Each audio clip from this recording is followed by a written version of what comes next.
नमस्कार दर्शकों, आह्वान इस कार्यक्रम में आपका स्वागत है। जैसा कि दर्शकों आप जानते हैं, यहाँ आपकी समस्याएं, आपकी प्रॉब्लम्स को हम यहाँ सुलझाते हैं। आपके अनेक प्रश्न आते हैं जिनका हम उचित उत्तर देते हैं।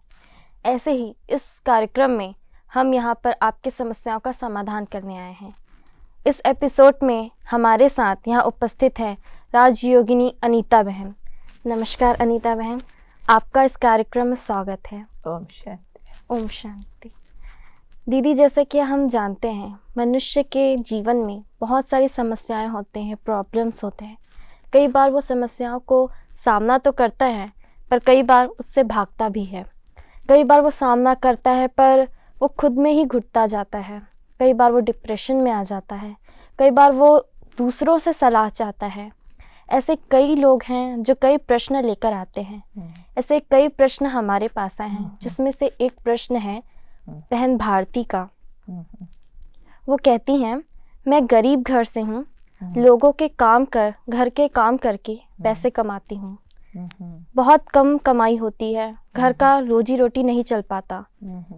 बच्चों को भी पढ़ाना लिखाना होता है, उनकी फीस भी नहीं भर पाती हूँ। ऐसे में मेरे पति को शराब की लत लग गई है। वो चाहता है कि मैं उसे हर दिन शराब के लिए पैसे दूं। अच्छा। और अगर पैसे नहीं देने पे वो हिंसा पे उतर आता है। बच्चों की फीस में से भी पैसे मांगता है। नहीं दो तो चोरी तक उतर आती है उनकी हरकतें। ऐसे में मैं क्या करूं? मायके वालों का भी सपोर्ट नहीं है मेरे पास। घर वाले कहते हैं तुम्हें उन्हीं के साथ जिंदगी बितानी है, अब तुम्हारा घर वही है। ऐसे में क्या करूं? मोहल्ले वाले भी मुझे नीची दृष्टि से देखते हैं। मुझे कुछ समाधान बताइए। देखिए, समस्या तो ज़रूर इसकी बहुत जेन्युइन दिखाई पड़ती है। सच में बेचारी बहुत मुश्किल में है, लेकिन फिर भी बहुत सब्र और धीरज से काम लेना पड़ेगा। जब वो इसका हस्बैंड नशे में ना हो, जब अच्छे मूड में हो, तब उसको समझाने की कोशिश करे। उसको किसी काउंसलिंग सेंटर पर ले जाए, वहाँ उसकी काउंसलिंग कराए, जहाँ उसको इस चीज़ के भले और बुरे के बारे में कोई दूसरा भी समझाए तो उस चीज़ का भी असर पड़ता है। आजकल इस तरह के काउंसलिंग सेंटर्स बहुत होते हैं। वो इसके लिए थोड़ी सी मेहनत करनी चाहिए और कोशिश करके, जब उसका पीने का टाइम है, मालूम है कि वो बाहर गया हुआ है और पी करके आएगा, तो ऐसे टाइम पर बहाने से, तरीके से उसको घर बुला ले। घर बुला करके कुछ उसका मनपसंद खाना बना के दे, कुछ उसको घूमने के लिए साथ ले करके जाए, या घर के अंदर कुछ इस तरह की एक्टिविटी करे कि उसका मन उलझ जाए। कोई बच्चे का कारण बता दे, इसका ये चीज़ लेके आनी है, ये वाला काम करना है। तो सिर्फ ये कह करके कि बहुत मुश्किल है, बहुत बड़ी मुसीबत है, वो पी करके आता है, इतने से अपने आप को निराश करके ना बैठ जाए, बल्कि अपने अंदर ये समझ ले कि समस्या कितनी मर्जी बड़ी क्यों ना हो, उसका समाधान किया जा सकता है। वो करने की सोचेगी तो कर लेगी, नहीं तो सिर्फ दबती और घुटती रह जाएगी। और ये सोच ले कि मैं इस समस्या का समाधान करके ही दिखाऊंगी। आजकल ड्रग डी एडिक्शन सेंटर्स बने हुए हैं, जहाँ वो लोग एडमिट करके फ्री इलाज भी करते हैं। अंदर इस तरह की दवाइयाँ देते हैं जिससे उनका पीने का दिल ही नहीं करता है, या एक हफ्ता एडमिट कर छोड़ते हैं, जहाँ वो बंद रहेंगे, अंदर मिलेगी नहीं ये वाली चीज़ यूज़ करने को, मेडिसिन साथ में देते रहेंगे। तो कुछ दिनों के बाद अंदर से वो एडिक्शन वाला ब्लड ही चेंज हो करके उसकी अर्ज होना उनको बंद हो जाती है। तो दो तरह की सपोर्ट चाहिए इसको अपने हस्बैंड के लिए। एक मॉरल सपोर्ट चाहिए, दूसरा मेडिसिन की सपोर्ट चाहिए। मॉरल सपोर्ट ये खुद देवे। सोसाइटी इसको जो मर्जी बोले, लेकिन बार बार अपने पति के आगे सिर्फ नोक झोंक न करती रहे, बार बार उसको गुस्सा न दिलाती रहे, कुछ बातें सहन करके, चुप रह करके उसको खुश रखने की कोशिश करे, उसके मूड को लाइट करे, ताकि अपनी बात मनवा सके। अगर एक बात मनवानी है तो कुछ बातों में हमें त्याग करके भी उसको सहयोग देना पड़ेगा। तो वो वाली बात जब हम तरीका अपनाते हैं तो उस चीज़ का हमने देखा है इम्प्रेशन पड़ता है। तो एक ये इमोशनल मॉरल सपोर्ट उसको दे। दूसरा, मेडिसिन की भी सपोर्ट चाहिए। घर के अगर कोई बड़े हों, कोई इसके सास ससुर हों या कोई इस तरह एल्डर्स रिश्तेदार हों जिसकी बात का प्रभाव उसके ऊपर पड़ता हो, तो उनके पास भी ले जा कर के उनसे काउंसलिंग दिलाए, तो भी ये ऑप्शन भी हो सकता है कि उसके मन बुद्धि पर इसका असर पड़ जाए। अगर लगता है उसकी कंपनी खराब है तो कुछ इस तरह की युक्ति अपनाए कि वो स्थान बदला जा सके, कहीं दूसरी जगह काम करे, कहीं दूसरी जगह क्वार्टर ले, कहीं शहर बदल ले या वो वाली कॉलोनी बदल ले। अगर वो वाला संग उसका बदली होता है तो भी इस तरह की जो अर्ज या लत लगी हुई होती है उसके चेंज होने के चांसेस बहुत हो जाते हैं।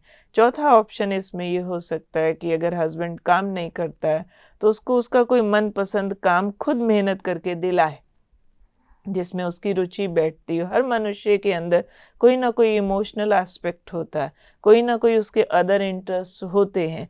जहाँ भी किसी भी तरीके से वो किसी काम में लग सके तो उसको वो काम करने पर भी ज़रूर लगाए।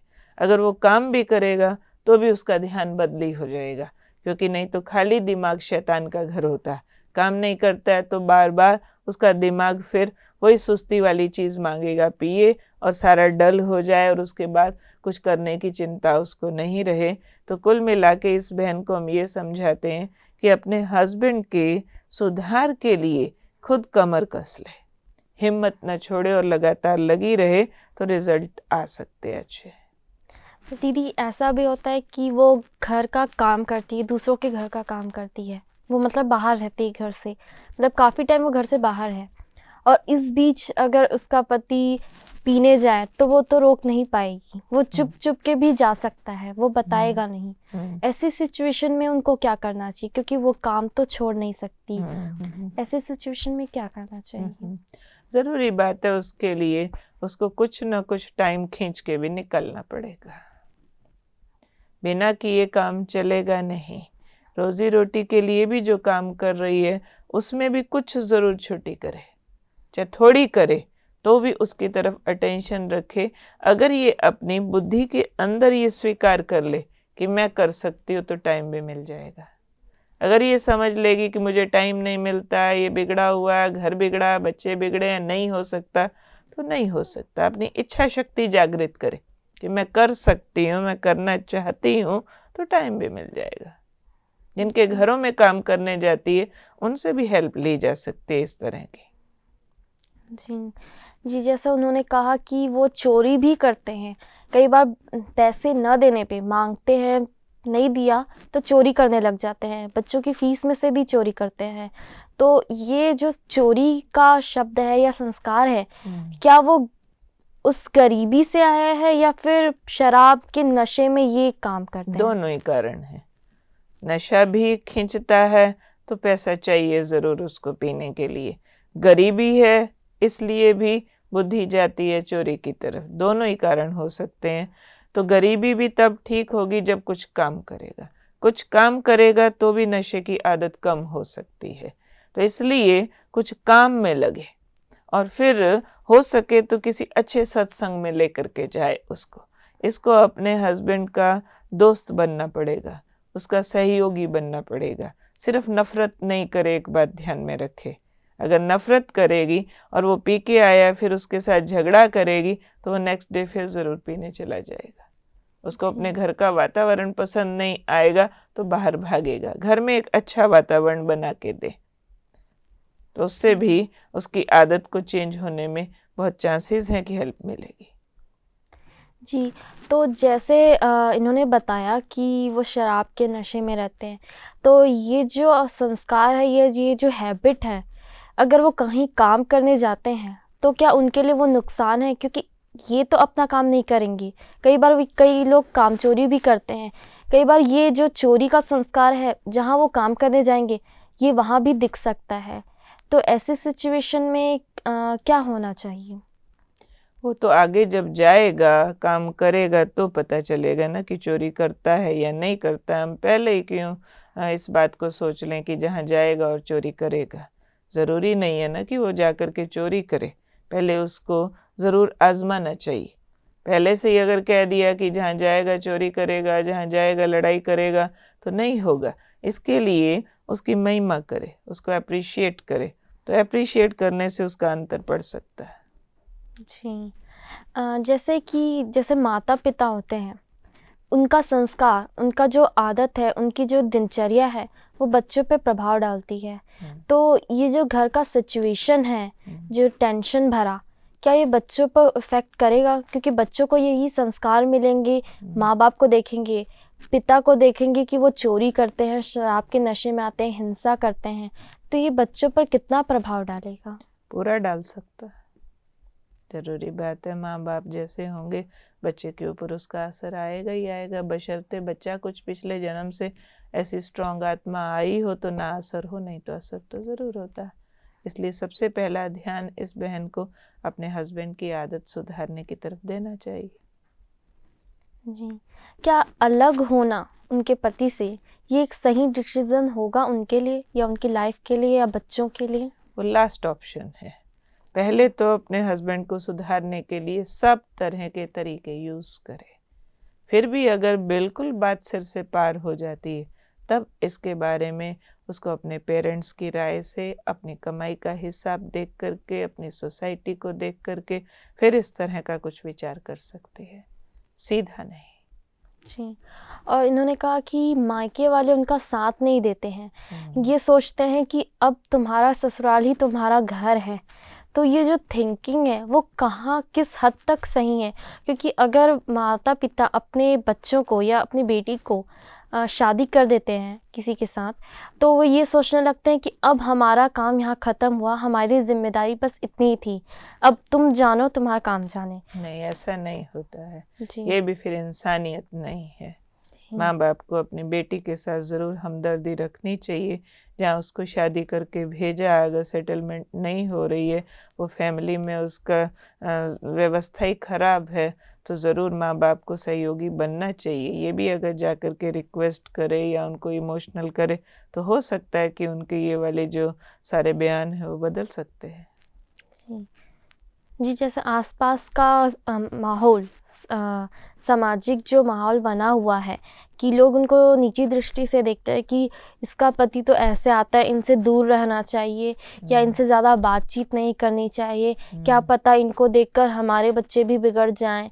ये जो थिंकिंग है, ये कहाँ तक सही है? इनको कैसे दूर करना चाहिए? नहीं, सही तो नहीं है, वो तो स्पष्ट है। कहाँ तक सही है का तो प्रश्न ही नहीं है, गलत तो गलत ही होता है। जी। तो थिंकिंग गलत ज़रूर है, लेकिन ये भी इसकी परवाह नहीं करे। जी। समाज अगर गलत मान रहा है और खुद भी उसके प्रभाव में आकर के निराश हो जाएगी, तो उस चीज़ को ठीक करने के लिए मेहनत नहीं कर पाएगी। इसलिए लोगों की गलत नज़रों को भी अपने ठीक कर्म से हम ठीक कर सकते हैं। अगर हम हिम्मत नहीं हारते हैं, हम उस बात को गलत समझे बिना उसको ठीक करने की मेहनत कर रहे हैं, तो कल को हमारे इस हिम्मत को, हमारे जोश को, हमारे उमंग को देख करके जो लोग हमें गलत समझ रहे थे, वो हमारे साथ हो जाएंगे। जी। जी, दीदी आपने कहा कि राजयोग या धार्मिक स्थल पर ले जाना चाहिए, पर नशे में जो व्यक्ति होता है या जो जिसकी बुद्धि पर पर्दा पड़ जाता है, गलत काम करता है, वो तो इनसे दूर ही भागेगा। उनको कन्विंस कैसे करना चाहिए वहाँ ले जाने के लिए? क्योंकि वो आसानी से मानने वाला नहीं होता है। तो उनको कैसे कन्विंस करना चाहिए? देखिए, नशा करने वाला 24 घंटा तो नशे में नहीं रहता है, और 24 घंटा ही वो गुस्से या नेगेटिविटी में नहीं रहता है। कभी ना कभी तो उनका मूड अच्छा भी होता होगा, कभी ना कभी तो वो किसी बात पर खुश होते भी होंगे। तो मूड देख करके, मौका देख करके, कभी ये कह करके कि मैं आपकी ये बात मानती हूँ, आप प्लीज़ ये वाली बात मानो ज़रूर। कितना भी कोई ना करने वाला हो, उसके लिए गुड विशेस रखो कि एक दिन ये सुधर जाएगा, मैंने इसको हेल्प करना है। ये वाले प्योर वाइब्रेशन दे करके उन पर जोर ज़रूर लगाना चाहिए। जी। और जैसे कि उन्होंने बताया कि वो बाहर दूसरों के घर में काम करती हैं, तो ऐसे में जो घर पे काम करवा रहे हैं, ऐसे लोग जो घर पे काम करा रहे हैं, ऐसे में उनकी नज़रों में इस महिला का क्या इमेज रहेगा? क्योंकि वो सोचेंगे कि इसके घर में चोरी करते हैं, ये रहता है, एक इमेज सा बन जाता है। इसे दूर कैसे करना चाहिए? इमेज तो अगर वो खुद चोरी नहीं करेगी तो अपने आप ही दूर रहेगा। अगर वो खुद भी चोरी करेगी तो इमेज खराब हो जाएगा। कर्म से इमेज बनता है ना, तो अगर वो खुद ऐसा कर्म नहीं कर रही है तो फिर तो इमेज खराब होने वाला ही नहीं है। कर्म से करके दिखाना पड़ेगा। उसके घर में चोरी कर रहे हैं या नहीं कर रहे हैं, ये भी अभी बात आपको स्पष्ट शायद मालूम भी नहीं है कि वो अपने वाइफ का ही पैसा चोरी करता है या औरों के घर में भी जा कर के चोरी करता है या नहीं करता है। और फिर ज़रूरी बात है, अगर उसका हस्बैंड बना है और इस तरह के कर्म वाला बन रहा है तो कोई उसका भी अपना कर्म का हिसाब किताब है जो उसका फल उसके सामने आया है। और किसी भी चीज़ के इम्प्रेशन को ख़त्म करने के लिए बार बार उसके अगेंस्ट उतने अच्छे कर्म करने की ज़रूरत होती है। तो अच्छे कर्मों से बुरे का जो अविश्वास पैदा हुआ था वो अपने आप कट जाता है। जी, जी बिल्कुल, आपने बहुत अच्छी बात बताई कि हमें धार्मिक स्थल पर लेकर जाना चाहिए ऐसे लोगों को जो थोड़े नशे में रहते हैं या हिंसा की तरफ बढ़ते हैं, चोरी ऐसी गलत आदतों के शिकार होते हैं। ऐसे लोगों को धार्मिक स्थल पर लेकर जाना चाहिए, इमोशनली उन्हें समझाना चाहिए। तो आप कन्विंस करें कि वो धार्मिक स्थल पर चले, थोड़ा हमारी बात सुने। एक ऐसा टाइम पीरियड चुनना चाहिए जहाँ वो नशे में न रहें, शांत रहें, नॉर्मल रहें और हम तब उन्हें समझा सकें। आपने बताया कि धार्मिक स्थल पे भी ले जाना चाहिए, कन्विंस करना चाहिए, उनकी आदतों को सुधारने की कोशिश करना चाहिए। पर दीदी कई बार ऐसा होता है कि उनकी जो बुरी संगत है, जैसे इंसान नशा करने लगता है, बुरी आदतों का शिकार हो जाता है। ऐसे में घर की स्थिति देखकर कई लोग उनको काम नहीं देते हैं। वो सोचते हैं कि इनकी घर की ऐसी स्थिति है, पता नहीं इनके कारण हमारे घर की स्थिति कैसी हो जाए, पता नहीं इनका प्रभाव हम पर कैसा पड़े। तो वो लोगों को नीची दृष्टि से देखते हैं और घर पे काम देना छोड़ देते हैं या जॉब पे काम देना छोड़ देते हैं। ऐसे में क्या करना चाहिए? मैं ऐसा नहीं समझती हूँ कि किसी का पति शराबी हो और लोग उसको काम नहीं दें। हमने भी सोसाइटी में देखा है, बहुत भाई बहनें हमारे सेंटर्स पे आते हैं, बहुत लेडीज़ वर्किंग होती हैं जिनके हस्बैंड अच्छे पक्के शराबी होते हैं। तो ऐसा हमारे तो नोटिस में कोई आया नहीं है कि इस कारण से वाइफ को जॉब से निकाल दिया हो क्योंकि उसका हस्बैंड शराब पीता है, या फिर कोई काम करने वाली अगर वर्कर है तो उसको उसके काम से छुड़ा दिया गया हो। ज़्यादातर, नॉट ऑल द टाइम, ज़्यादातर ये देखा गया है कि लोगों के दिल में सहानुभूति पैदा होती है कि अगर इसका आदमी पीता है तो उसको हम कुछ मदद करें। वो गाइड करने लगते हैं कि ऐसे ऐसे ऐसे इसको आप सुधार सकते हो। फिर भी कहीं अगर ऐसा चांस आ जाता है कि इसका पति शराबी, अगर उसने कुछ ऐसा रॉन्ग बिहेवियर किया, वहाँ जाके अगर गाली दिया या फिर कुछ इस तरह से उधर तक भी बात पहुँच गई, तो उसको हिम्मत नहीं हारनी चाहिए। एक जगह से काम छूटा, दूसरी जगह पता करो, दूसरी जगह से छूटा, तीसरी जगह पता करो। सब एक जैसे नहीं होते कि सब इसलिए अगर आपको निकाल देंगे कि कोई घर का आपका बंदा शराबी है, नॉट ऑल द टाइम। तो ये सिर्फ अपने मन में एक वहम बना करके इस तरह से नहीं बैठना चाहिए।